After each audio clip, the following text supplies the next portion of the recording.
प्रियो शालोम, सबको जय मसीह की। पिता परमेश्वर इस HSIM चर्च की वीडियो को देखने व सुनने वालों को व सब्सक्राइब, लाइक व शेयर करने वालों को बहुत की आशीष दें, आनंद, शांति, स्वास्थ्य और समृद्धि दें। प्रियो, आज देखेंगे कि क्या दान देना उचित है या अनुचित। वचनों के द्वारा देखेंगे। वचन लूका 17 का 11 से लेके 19 तक।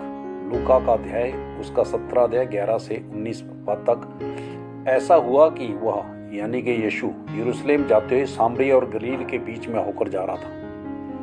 किसी गांव में प्रवेश करते समय उसे 10 कोढ़ी मिले। उन्होंने दूर खड़े होकर ऊंचे शब्द से कहा कि हे यीशु, हे स्वामी, हम पर दया कर। प्रियो, यहाँ वह सभी 10 दूर से ऊंचे शब्द से पुकार रहे थे, क्योंकि कोढ़ी जो व्यक्ति होते हैं वो स्वस्थ व्यक्ति के पास नजदीक नहीं जाते, क्योंकि कोढ़ एक पाप है। उन 10 ने यीशु को परमेश्वर मानकर विश्वास के साथ पुकारा। आज हमें प्रभु को पुकारने की आवश्यकता है। उनके पास, उनके नजदीक, उनके चरणों में जाने की आवश्यकता है। यीशु ने उन्हें वहां पर यह नहीं कहा कि तुम स्वस्थ हो जाओ, परंतु उसने उन्हें देखकर कहा कि जाओ और अपने आप को याजकों को दिखाओ। क्यों प्रभु ने उन्हें ऐसा करने को कहा? कि याजक ही उन्हें शुद्ध होने का प्रमाण देते थे। इसकी पूर्ण जानकारी हेतु आप लय व्यवस्था की पुस्तक 14 अध्याय वचन 1 से लेके 32 तक पढ़ सकते हो। और आगे वचन में लिखा है कि और जाते ही जाते वे शुद्ध हो गए। कौन शुद्ध हो गए? वो 10 कोढ़ी शुद्ध हो गए, जाते जाते शुद्ध हो गए।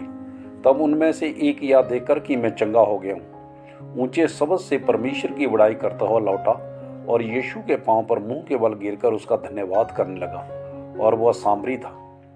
प्रियो, उस मनुष्य ने अपने आप को दीन किया और यीशु के पास आया, धन्यवाद किया।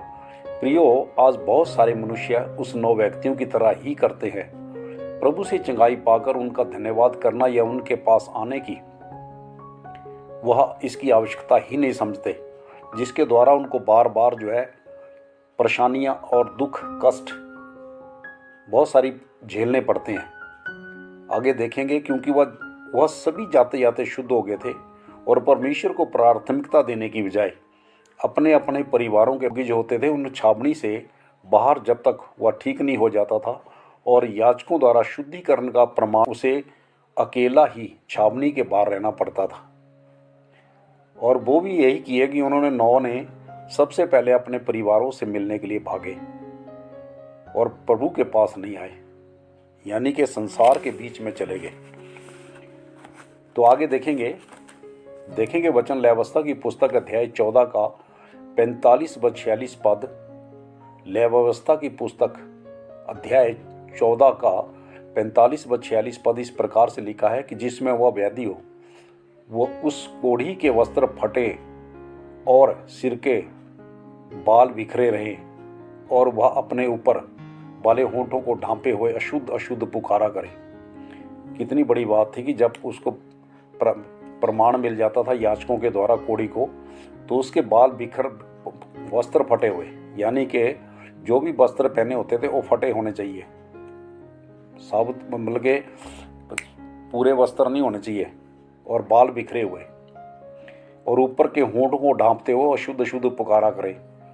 कितनी दयनीय बात थी, कितना बड़ा पाप है। प्रभु उस पाप से उनको एक ही बार में कहा कि जाओ तुम याजकों को दिखाओ, और शुद्ध हो गए।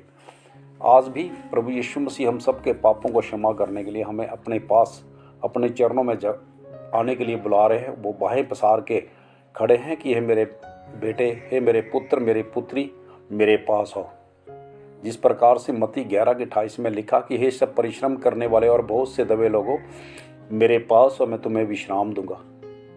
प्रभु विश्राम देना चाहते हैं। हर बीमारी, रोग, कष्ट, हर गरीबी से, लाचारी से और हर उस दुख दर्द से हमें विश्राम देना चाहते हैं। और आगे लिखा है कि जितने दिन वह व्याधि उनमें रहे उतने दिन तक वह अशुद्ध रहेगा, और वह अशुद्ध ठहरा रहे, इसलिए वह अकेला रहा करे, उसका निवास स्थान छावनी के बाहर हो। कितनी दयनीय स्थिति होती है प्रियो कि जब एक व्यक्ति वह अपने परिवार से जब बीमारी की हालत में उसकी सेवा करनी चाहिए, उस हालत में उसको अकेला एकांत में रहना पड़ता है, तो कितना और उसके मानसिक और उसकी सोच में कितना जो है दयनीय स्थिति होती है कि वो कितना अपने आप को बहुत ही छोटा समझता है, तुच्छ समझता है। प्रियो, इसके बाद जो शुद्ध हुआ वह दीन होकर प्रभु को धन्यवाद के लिए देने के लिए आया था। 17 पद में देखेंगे, इस पर यीशु ने कहा, क्यों 10 शुद्ध न हुए? तो वे फिर 9 कहाँ हैं? प्रभु ने कहा था कि वो शुद्ध हो चुके हैं। वो भी यीशु को पता था कि वो जो जितनों को कहा है वो जाते जाते ही शुद्ध हो चुके थे, क्योंकि प्रभु ने उनको जो पाप क्षमा कर दिए थे और उन्हें जो चढ़ावा मूसा ने उठाया था उसको चढ़ाने का आदेश दिया था कि जाओ अपना जो है जो चढ़ावा मूसा ने उठाया उसको चढ़ाओ। देखेंगे एक वचन मरकुस 1 का 40 से लेके 45 तक, इसको आप पढ़ सकते हो। सिर्फ देखूंगा मैं इस वचन को, मरकुस 1 का 44 पद। और उससे कहा कि देख, किसी से मत कहना, परंतु जाकर अपने आप को याजक को दिखा और अपने शुद्ध होने के विषय में जो कुछ मूसा ने ठहराया है उसे चढ़ा कि उन पर गवाही हो। प्रियो, यहाँ एक कोढ़ी व्यक्ति था, वो प्रभु यीशु मसीह के पास आता है और कहता है कि प्रभु आप चाहो तो मुझे शुद्ध कर सकते हो। तो प्रभु ने सबसे पहले तरस किया और फिर उसको छुआ और कहा कि मैं जो है और कहा कि मैं चाहता हूं कि तू शुद्ध हो जाए, और शुद्ध हो गया।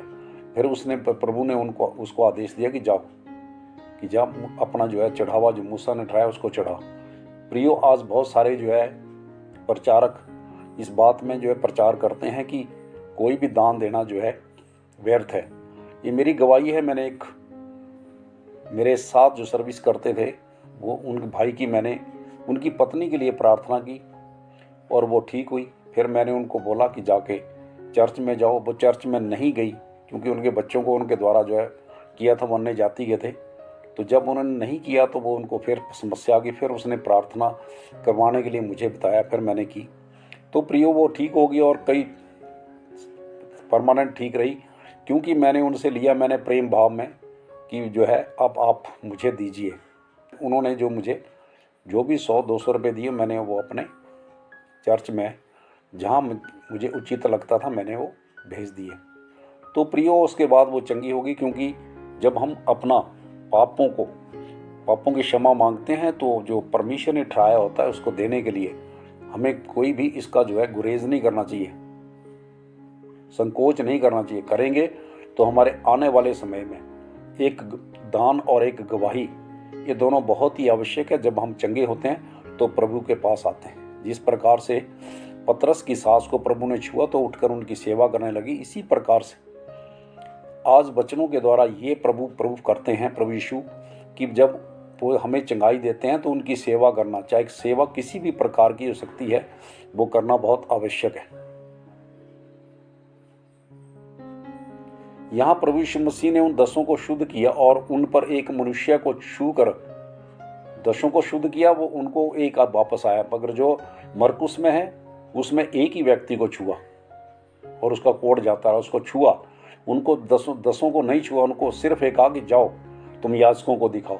यानी कि याजकों को दिखाना का मतलब है कि भी अपना चढ़ावा चढ़ाओ, प्रमाण लो कि हम शुद्ध हो चुके हैं। इन दोनों घटनाओं में प्रभु यीशु मसीह ने उन्हें शुद्ध किया और आज वर्तमान समय में भी परमेश्वर के दासों के प्रार्थना करने या विनती करने से लोग चंगे होते हैं। परंतु जो फरीसी दास हैं वह इन पापों की क्षमा का इनकार करते हैं और चढ़ावा याजक को चढ़ाने के लिए स्पष्ट रूप से मना करते हैं। जब मनुष्य का पाप क्षमा हो जाता है तो उसे अपनी इच्छा अनुसार प्रभु के दासों को उनका भाग देना चाहिए, ताकि जिसके पाप क्षमा हुए हैं वो आगे से पापों से बचा रहे, वह स्वस्थ रहे। यही है मेरे प्रियो कि नंबर 1 तो जब आप स्वस्थ होते हैं तो जितना भी आपकी इच्छा अनुसार आप जो है चर्च को दान करें या फिर दास को दान करें जिसके द्वारा आपने प्रार्थना की है, या फिर गवाही दें। क्योंकि परमेश्वर हम जब गवाही देते हैं तो परमेश्वर हमें उस चीज़ पे अपने संरक्षण में ले लेते हैं, अपनी बाहों में ले लेते हैं और हमारी सुरक्षा करते हैं। अपने दूतों को हमारे चारों तरफ हमारी सुरक्षा का घेरा लगाते हैं। तो आगे से कोई भी शैतानी शक्तियाँ, बीमारियाँ, रोग, कष्ट, जो दर्द, तकलीफ़ें फिर आगे से उस व्यक्ति को नहीं होती है। तो प्रियो, इस वीडियो को देखने वालों को सब्सक्राइब करें, लाइक करें और शेयर करें, ताकि आपको दूसरी नई नई वीडियो भी मिलती रहे। सभी को स्वास्थ्य, परमेश्वर पिता सबको स्वास्थ्य, सुख, समृद्धि, आनंद और शांति दे। सबको जय मसीह की। Shalom, hallelujah.